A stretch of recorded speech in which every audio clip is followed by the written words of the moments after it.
थोड़ा slowly slowly slowly सुनले बोलो जय श्री कृष्ण।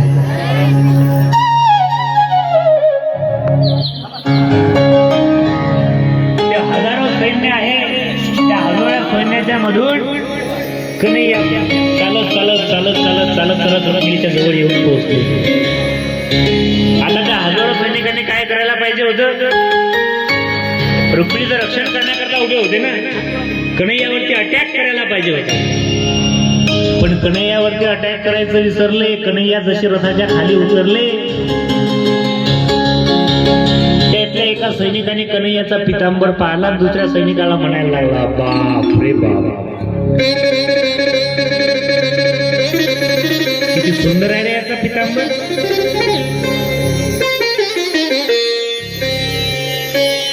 दुसरा म्हणतो, अरे त्याचा पितांबर काय पाहतो, त्याच्या कमरेला खोलेली बासरी बघ किती सुंदर आहे।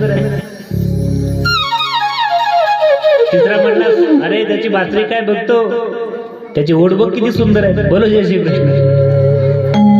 चौथा म्हणला, ओठ काय बघतो, त्याचे डोळे बघ किती सुंदर आहे। पाचवा म्हटला, अरे डोळे ओठ काय बघताय, त्याचे केस बघा किती सुंदर आहे। सर्वजण कन्हैयाचं सौंदर्य पाहत आहे। कुरडे कुरडे केस, मेघश्याम वर्ण, लखलखीत केस, सुंदर अशी बासरी कमरेला खोदलेली।